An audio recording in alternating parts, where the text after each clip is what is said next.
Terima kasih Anda masih menyaksikan Kompas Siang, Saudara. Sidang lanjutan mantan Mentan Syahrul Yassin Limpo kembali digelar hari ini. Setelah pada pekan lalu jaksa menghadirkan saksi-saksi, kini giliran kuasa hukum Syahrul menghadirkan saksi meringankan atau saksi discharge. 3 saksi yang dihadirkan kuasa hukum SYL adalah Abdul Malik Faisal dan Jufri Rahman yang merupakan ASN yang pernah menjabat di Provinsi Sulawesi Selatan ketika SYL menjadi gubernur. Sedangkan satu saksi lainnya yakni Ralfi Fauzi yang merupakan anggota Partai Nasdem. Di sisi lain, kuasa hukum menyebutkan masih belum mendapatkan keterangan resmi terkait permintaan saksi meringankan kepada pejabat tinggi negara. Sebelumnya, pihak SYL mengirimkan surat kepada Presiden Jokowi, Wakil Presiden Ma'ruf Amin, Wakil Presiden Republik Indonesia ke-10 dan ke-12 Yusuf Kala, dan Menteri Koordinator Bidang Perekonomian Airlangga Hartarto untuk menjadi saksi meringankan. Lebih lengkap soal jalannya persidangan hari ini akan disampaikan langsung oleh jurnalis Kompas TV Nanda Aprilianti dari Pengadilan Tipikor Jakarta. Nanda, hingga saat ini apakah sidang sudah dimulai, lalu siapa saja saksi yang pertama untuk memberikan kesaksian yang meringankan bagi SYL?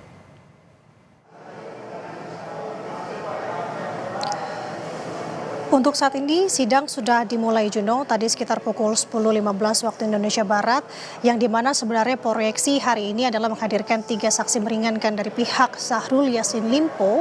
Namun kenyataannya di muka sidang saat ini yang hadir adalah sebanyak 2 saksi, yakni saksi pertama Abdul Malik Faisal, yakni staf ahli Gubernur Bidang Hukum Provinsi Sulawesi Selatan. Kemudian ada Rafli Fauzi yang disebut, kalau kami mengutip apa yang disampaikan oleh kuasa hukum Syahrul Yassin Limpo, Jamaluddin Kodubun, adalah anggota Partai Nasdem. Nah, sedangkan satu saksi, Jufri Rahman, ini tidak dapat hadir karena belum dapat izin dari atasan. Begitu yang kami terima tadi dari fakta yang ada di muka sidang.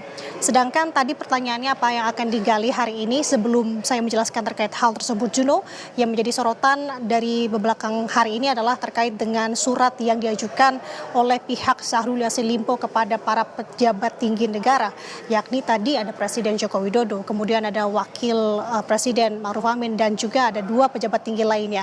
Ini sudah terkonfirmasi tidak hadir, seperti halnya dari Presiden sendiri. Dari staf khusus Presiden RI bidang hukum Dini Purwono, ini menjelaskan sebenarnya Presiden tidak memiliki kapasitas untuk memberikan tanggapan ataupun komentar apapun terkait dengan tindakan pribadi para pembantunya. Sedangkan kami juga sudah mencoba untuk mengkonfirmasi hal ini kepada pihak jubir Airlangga Hartarto, yang menyebut bahwa saat ini yang bersangkutan tengah melakukan dinas ke luar negeri, tepatnya ke Rusia.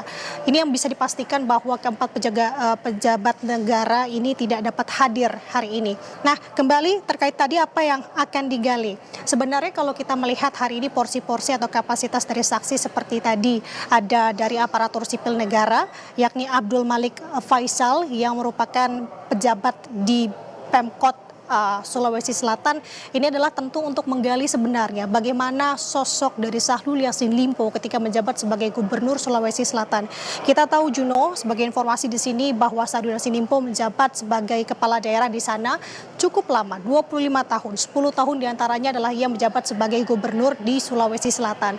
Nah, ini yang akan digali oleh pihak dari kuasa hukum Syahrul Yassin Limpo kepada saksi yang meringankan di sini, seperti apa watak, karakter, hingga perlakuan yang diterima bawahannya, seperti Abdul Malik Faisal ini ketika Syahrul Yassin Limpo menjabat.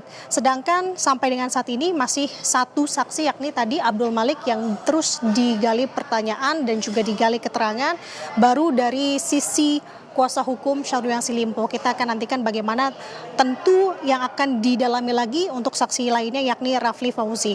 Nah, kalau kita melihat sejauh ini sudah panjang sekali, Juno, rangkaian persidangan dari Syahrul Yassin Limpo. Seperti halnya di minggu kemarin, ada beberapa pihak yang dihadirkan, keluarga dan juga dari Bendahara Umum Partai Nasdem Ahmad Syaroni, yang kalau saya simpulkan di sini, kalau menurut apa yang disampaikan Ahmad Syaroni di muka sidang kemarin, bahwa pihak ini sebenarnya sudah mengembalikan uang senilai 860 juta rupiah. 820-nya ini merupakan dana yang diniatkan untuk bacalek partai, sedangkan untuk 40 jutanya ini adalah sumbangan bencana alam yang diserahkan Syahrul Yassin Limpo kepada partai. Nah, ini sudah dikembalikan. Begitu yang menurut kami kutip kemarin di sidang lanjutan Syahrul Yassin Limpo. Kemudian juga kalau dari keluarga Syahrul Yassin Limpo sebenarnya banyak sekali yang bisa dikutip, namun yang menarik di sini adalah terkait dengan Kemal Redindo, putra dari Syahrul Yassin Limpo yang mengaku telah mengembalikan juga uang Kementan untuk renovasi kamar, tiket pesawat hingga aksesoris mobil. Nah, ini juga menjadi menarik, Juno. Kenapa? Karena sebenarnya ini bisa menjadi dakwaan baru yang informasinya akan didakwakan kepada Syahrul Yassin Limpo terkait dengan TPPU.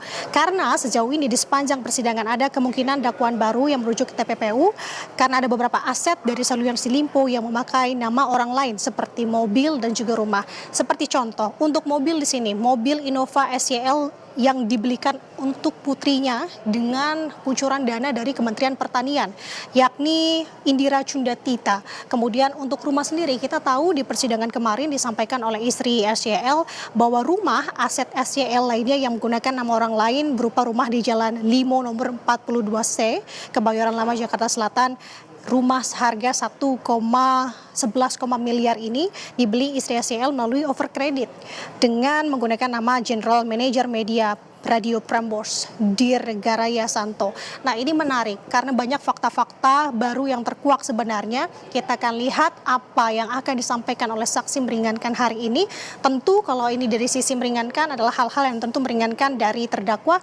Namun kita akan kaitkan lagi dan update kembali apa-apa saja temuan yang disampaikan oleh saksi meringankan hari ini. Juno kembali ke studio. Kita nantikan bagaimana persidangan yang saat ini menghadirkan dua ASN yang meringankan dari terdakwa SYL. Terima kasih jurnalis Kompas TV Ninda Aprilia dari Pengadilan Tipikor Jakarta.